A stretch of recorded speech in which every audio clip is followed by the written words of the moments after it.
Sean here with BaseMint Comics. It's late night, Friday night, May 15th. I am back from first day of Motor City Comic Con.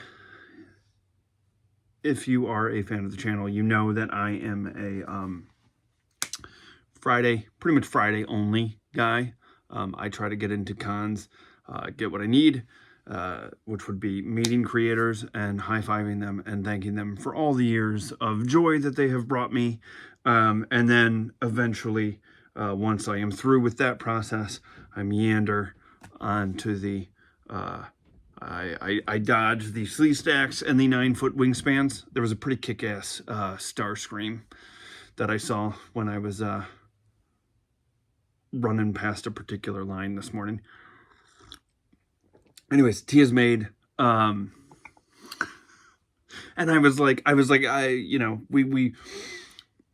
I went, spent most of the day there, did the usual thing, which was I split mid-afternoon, bailed to go pick up Henry, and wound up having like I had bought a wristband, but I got a press pass. I occasionally fill in for some pals. They would call me a co-host, but I didn't agree to anything. They got a Star Trek podcast where we talk about episodes of Star Trek. And so they got press passes, which meant I got a press pass. And I wasn't going to use it because I was going with a buddy of mine. But then you don't need to know all the ins and outs. He didn't pick up his ticket early, so we would have been in two opposite lines anyway. So then, right as he was getting corralled into one line, I was like, I'm going to go get the press pass thing, and then we'll meet at Mark Bagley's table. And that's when we didn't meet at Mark Bagley's table. We met at Rick Leonardi's table, but everything worked out for the best. And so because of that, because of having the extra pass, I was able to then ask Mrs. Basement if she would want to tag along for the last 2 hours of the con. And she did. So then we went out for sliders. It was a great day because it's National Slider Day. And after every Comic-Con, we go to Bates because it's the best place ever. So we're going to get into... I was like, we were talking, and I was like, I don't really feel like... not that I don't feel like it, but, you know, it's late. And when it's late, and I get tea, and I get all hopped up on tea, that's when the videos get weird. And so I was like, maybe I'll save it tomorrow. We got a jam-packed day tomorrow, too. And then I was down here, and I was like getting everything ready, and I was like, number one, I love reading my comics. Number two, I like organizing them. I like putting them away, knowing that they're safe in their little home.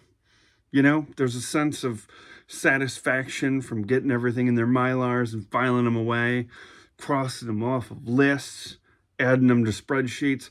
I love that stuff. And I couldn't do that stuff because I was like, I'm going to have to make a video about it. So here we are, late night tea. So let's get into it. So first off, I ran over to Mark Bagley's table and was like, holy smokes, man, I want to apologize right off the bat because that dude has legitimately drawn my entire career of reading comic books. And I like having the scribbles on my comics. I like them being personalized. I like them being made to me. And ever since Henry was born, I get them made out to the both of us. And, you know, I always get to bust out that it's diabolical because it means that when I die, he has to find someone named Sean and Henry to sell them to. What are you going to do? So, all new X-Men. I was like, I gotta get like they're always, if they worked on X-Men, it's gotta be in there somewhere. But last week was the David Michelinie signature. This week, Mark Bagley. So I was pretty excited about that. This Amazing Spider-Man issue, I know what you're thinking. You're already into this and you're like, all new X-Men and these two rando issues of Amazing Spider-Man. Why? This was the first issue of Spider-Man that I ever begged my mother to get me at the checkout aisle of Stan's Marketplace when I was a kid, when I saw this. Did I know who Darkhawk was? No. Should I have been reading Punisher? No. but Spidey was on it. So I was like, oh man, I have such a sentimental attachment to this issue because of that there it is. The X-Men thing kicks into here. Avengers 2, Wonder Man and Beast. You know, the kid's named after Beast. I'm a big Fantastic Four fan. I thought his run with Matt Fraction was fantastic. So we also got that. Another Thunderbolts #1.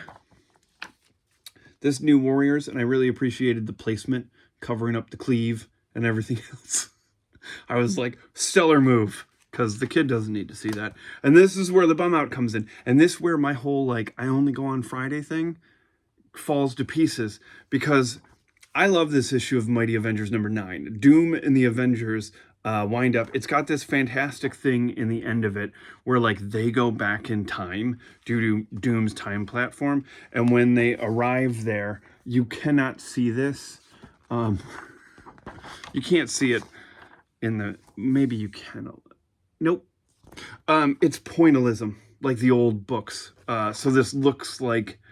And they're in the past, and it looks like an old comic book, like newsprint, because of the way that the art is done. And I absolutely adore it. So I was like, oh man, I have to get this book signed. And so he personalized it, and then forgot to sign it. And the same thing happened with this Fantastic to Henry and Sean, but I forgot to. So I was like, okay, so I think I'm going back to, maybe I'll sneak in there after our jam-packed day. Tomorrow I'll run up there, toss the little guy on my shoulders, and we'll hit up Bagley's table again. Because I mean, I know he signed them, but I'd still like them to be signed. So it is what it is. Rick Leonardi, Daredevil 249. Rick Leonardi is one of my favorite all-time pencilers, just hands down. He is a fantastic dude. He is a fantastic artist. And I absolutely adore his stuff.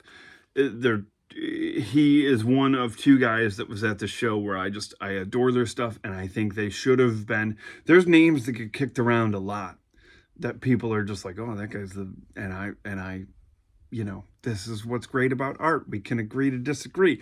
And there's a couple people that got elevated that I don't think should have been, when a couple guys should have been and didn't.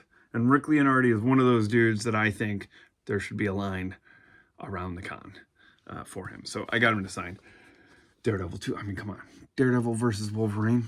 That's awesome.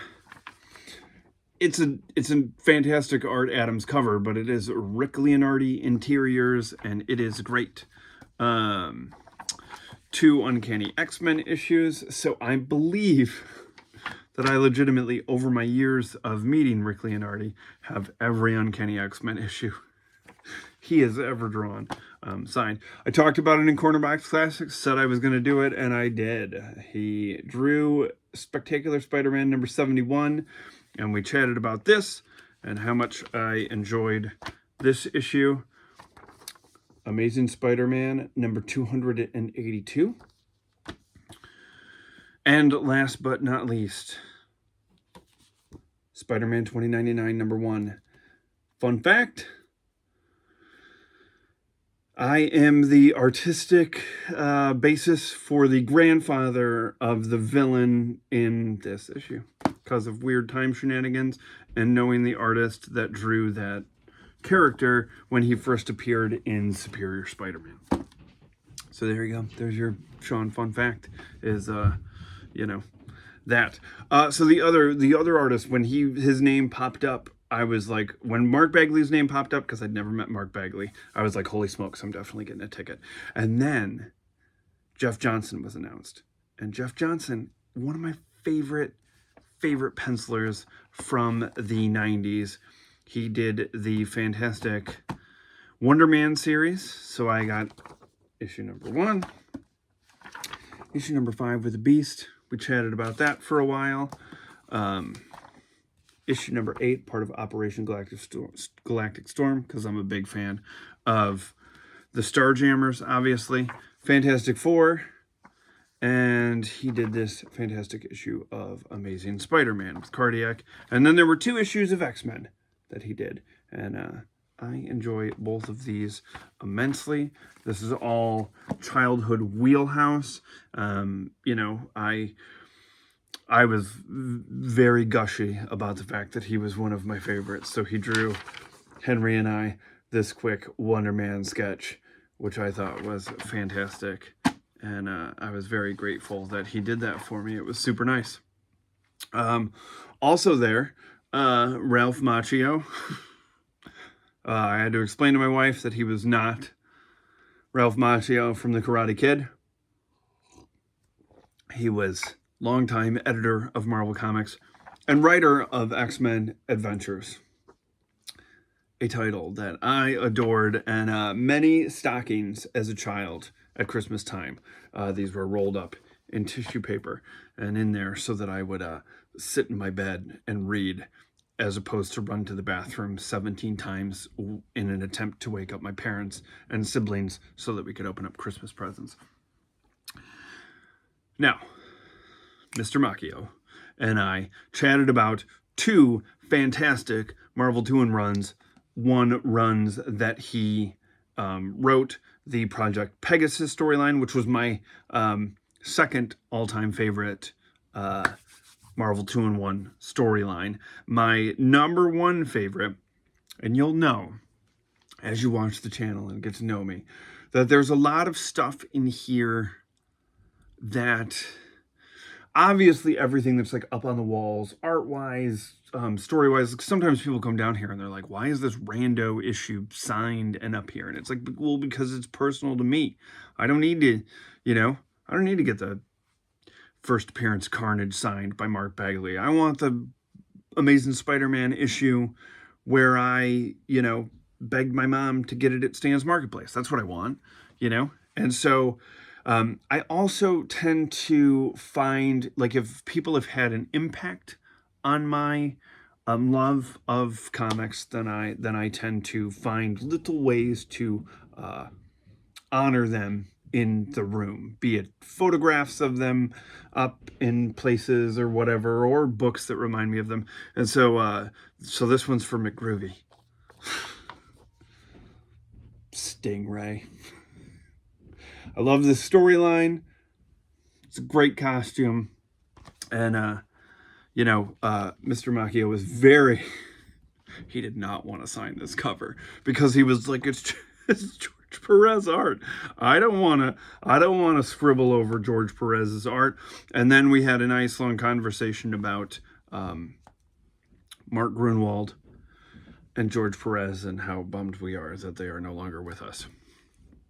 Todd Nauck was there. I got him to sign this fantastic puzzle piece, X-Men Legends #5, written by the late great Peter David.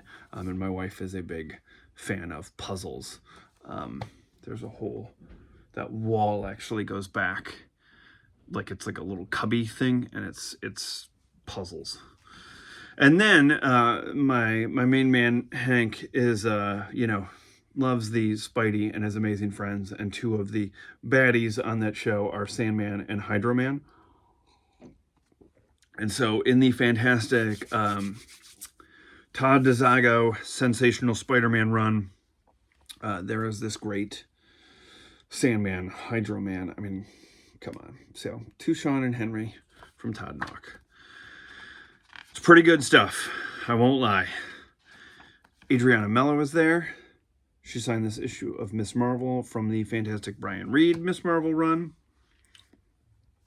Corey Smith was there, so I had him sign this wonderful issue of my you know, I go on Wednesdays about how fantastic Ryan Norris Fantastic Four run is, so I was very happy that he was there.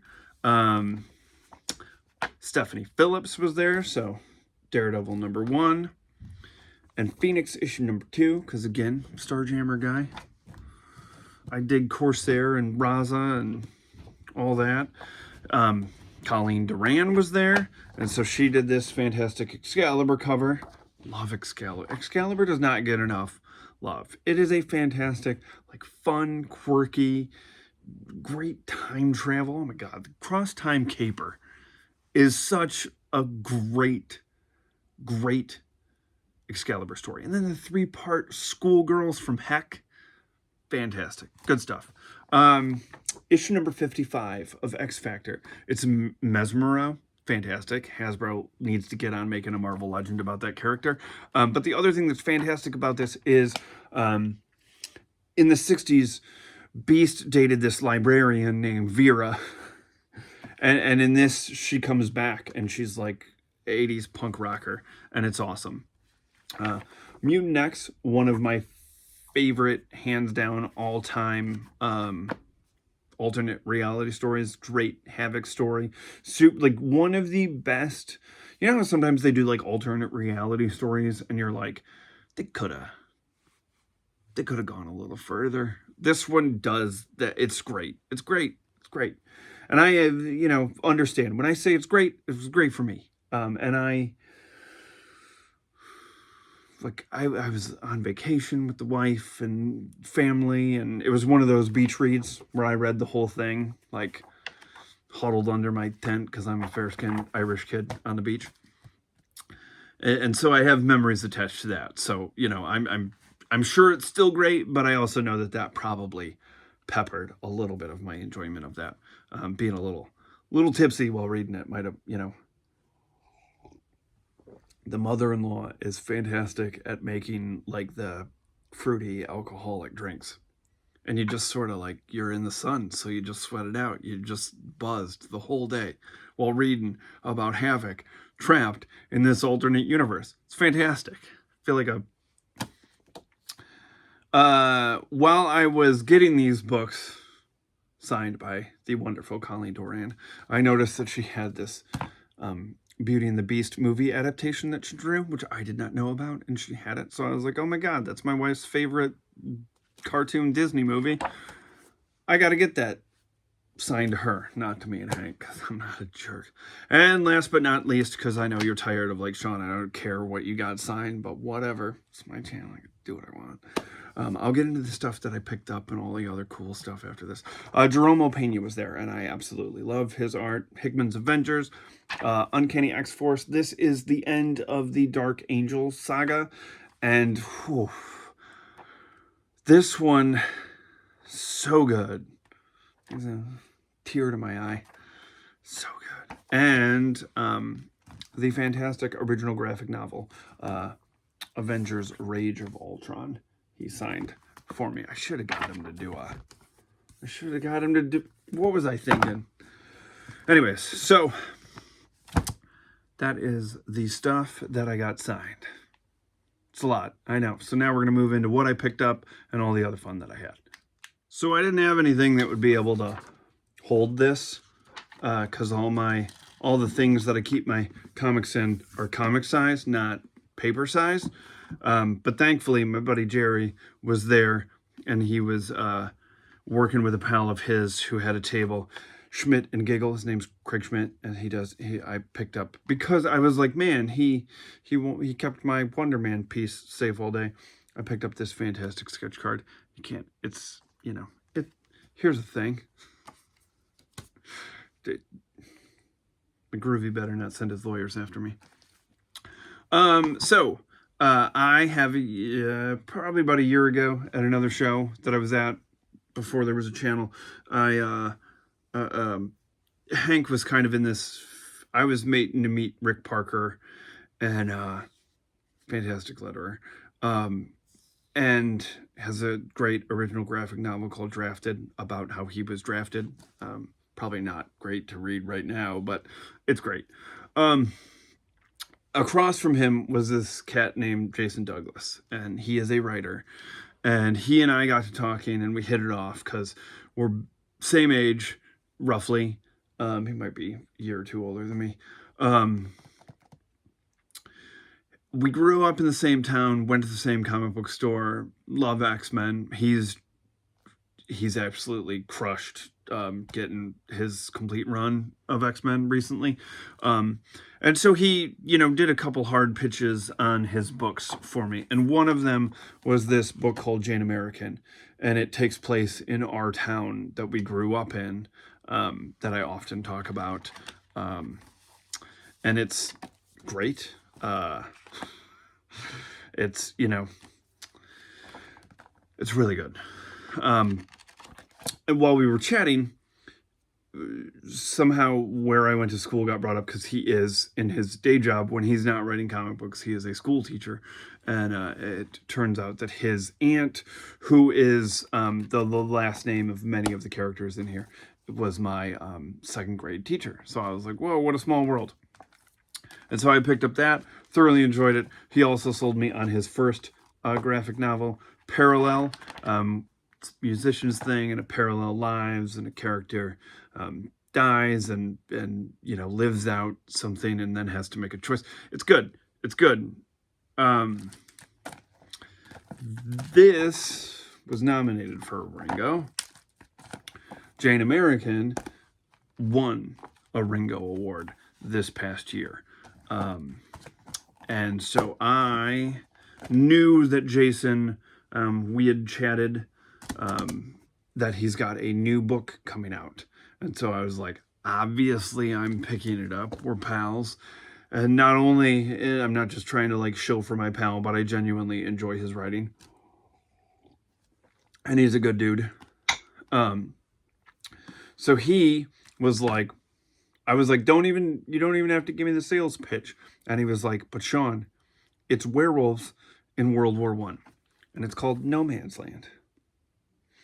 And I picked up this fantastic Vince Locke EC horror era homage cover for the trade paperback. And so I am super jazzed about reading this. And I talked to him while I was there, and I was like, he's doing a lot of promo for this. And Jane American has been picked up by, I think he said Simon & Schuster. I don't know. There was a lot going on. It's going to be put in schools and all this stuff. And so I was like, oh, hey, I got this pal, McGroovy, and he's got this show called People with Issues.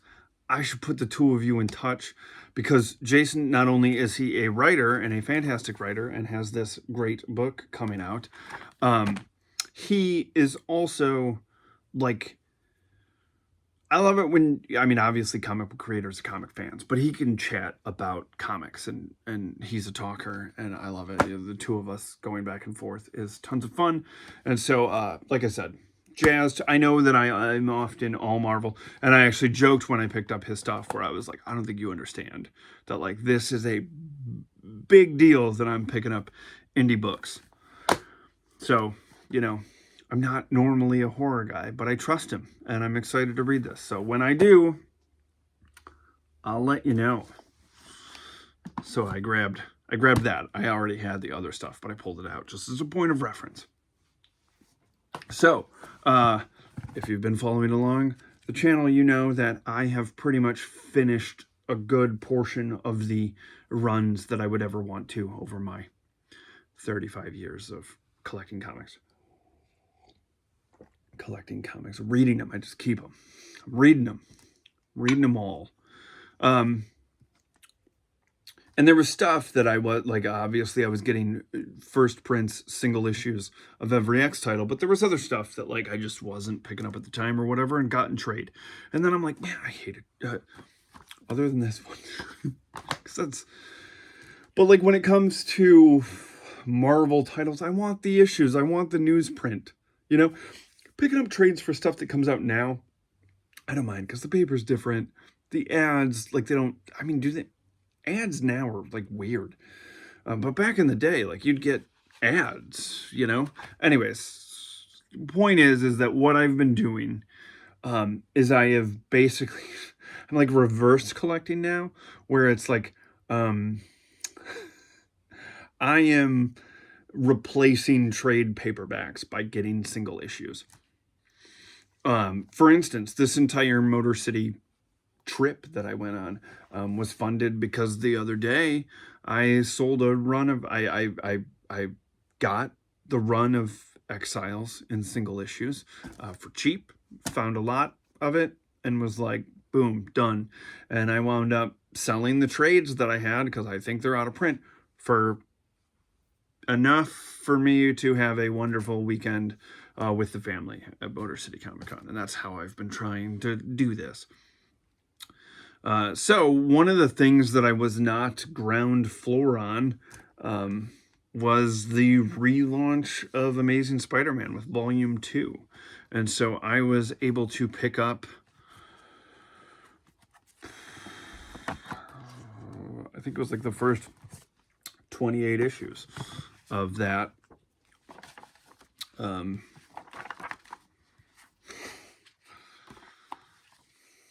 think it's like missing 19. That wasn't in there. But yeah, I scored a good chunk of that second volume of Amazing Spider-Man. All this stuff I already had in trades, so I have it. I could read it if I want to. But man, it is going to be so much more enjoyable to... You know what I loved during the late 90s, 97, 98, is this. This thing that they used to do in the pages with like the list of the characters, a recap. Oh my God. Marvel needs to do that. I know it's because I'm older and I read books late at night and I have a 4-year-old who drains my battery. I love how he drains my battery, but he drains my battery. And so sometimes I read those comics and I'm like, I don't remember what happened last month. I got too much shit going on. But this, man, the 2-3 year period that they did this, I'm sure there were people that were like, I don't want a fold out cover, whatever. This was great. I so appreciated this. Loved this era of stuff. So yeah, good chunk of the first 30 issues of Amazing Spider-Man. After that, I'm pretty much complete. There are a few things that I have trades for, Civil War being one of them. So I grabbed a couple issues that I was missing from that so I can send that trade off somewhere else. And then I have the deluxe hardcovers, and they're signed, so I'm not going to get rid of these, of the Back in Black storyline. But I was able to get that. I have mine signed by Ron Garney and stuff from when I met him 18 years ago. When did this come out? Came out a while ago. I'm getting old. So yeah, so I was able to get those things. And then, you know, that worked out in my favor of this being able to be purchased with the cash from selling those trades, which was great. And then, you know, I picked up that lot of What Ifs, and it came with 2 What If number 105s, which I was not aware that there were 2. I was excited that there was 1 in the lot and that it hadn't been like cherry picked out of it, but I was pretty jazzed that there were 2. And I was like, I'm going to take one of these and see if I can trade it. And so I did. And what I picked up in return, like some people might be like, that wasn't a good deal, but to me it was a good deal. I got the Amazing Spider-Man and His Amazing Friends first appearance of Firestar. I didn't have it, and I'm super jazzed about this. I think this is a great addition to the collection.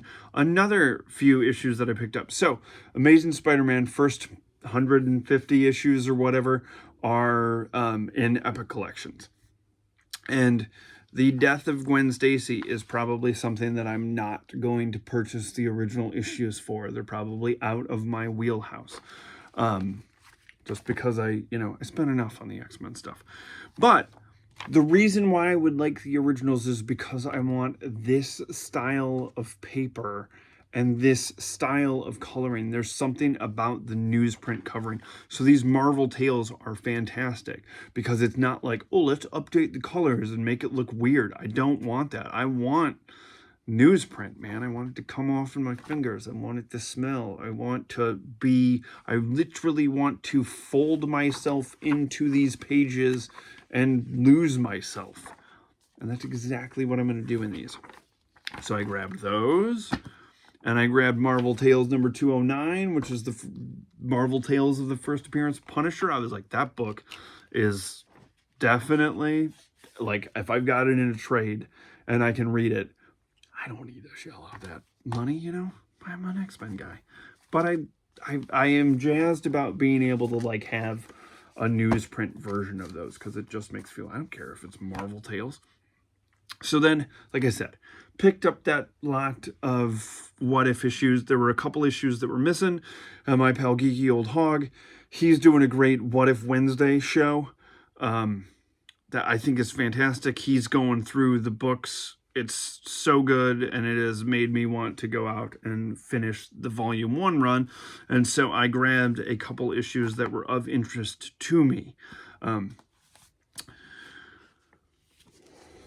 What if Sergeant Fury had fought World War II in outer space? Yes, please. What if the Avengers defeated everybody? Does everybody include me, my family, the world? I don't know, but I'm going to find out. And what if Thor battled Conan? So I was all about that. And then I'm finishing a run of, I think this would be Iron Man Volume 3, because Heroes Reborn was Volume 2. So I grabbed a bunch of issues of that. And then I had only gotten this, I'd gotten this series in single issues, but I think there was a time period where I was like, gotta save space, so I'm gonna get rid of single issues and get trades. And so I got the whole run of Superior Foes of Spider-Man, which is dude, this is such a funny, like, just absurd. It's so good. It's such a good series, and I have it in trade, but I was like, I can sell those trades in a lot. And that is the stuff that that Spider-Man and His Amazing Friends, and the Marvel Tales, and the What Ifs, and the Superior Foes of Spider-Man, and those Iron Mans is what I got for that musty old copy of What If number 105 that I already had one of. So that it was going to be my Motor City Comic Con recap, but it looks like I might have to go and correct that Mark Bagley error where he forgot to sign those books. And so yeah, so that is, I believe that is everything. Here's another look at Jason, I think it's J. Douglas Writes on Instagram. You should follow him. And I was able to get it signed. Obviously, he signed it as we chatted about how well he's doing on his X-Men run. And Vince Locke was right down there. So he also signed the cover of this. And like I said, I will give this a read and let you know, how I dig it. So that's, could be Motor City Comic Con Day 1 recap. There might be more as I bum rush Mark Bagley's table, and I'm like, you forgot. You did the personalization. Great. Looks great. You forgot the name. Your name. So yeah, that's it. That was Motor City Comic Con Day number 1. It was really good. It was nice. Weather was nice.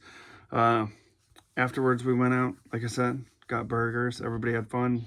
Hank got a bunch of fun Legos. Yeah, they make, there's people out there that make really fantastic. There was a Herbie Lego and a Galactus Lego and a Tigger. I mean, and the kid loves the color orange, so he found an orange suited Iron Man, like an orange armor.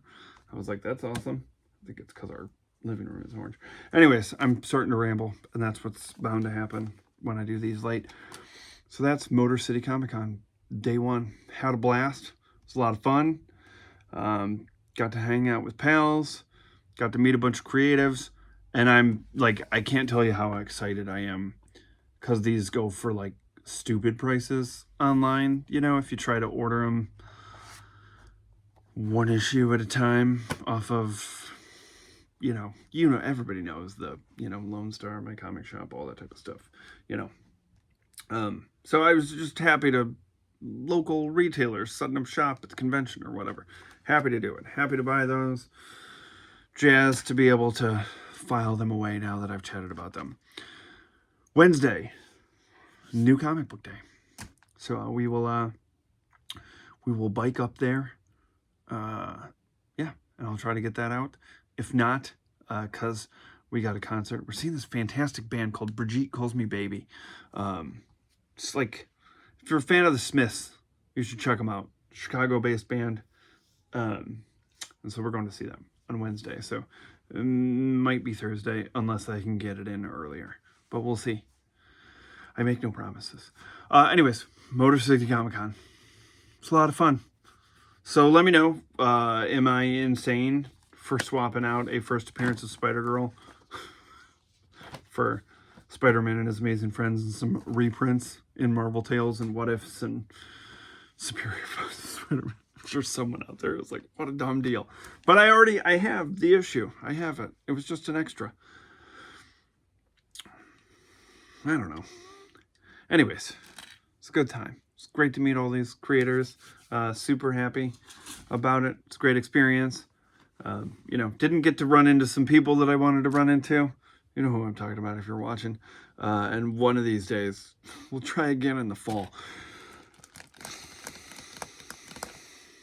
Anyways, thanks for paying attention to this. And I will see you Wednesday. Bye.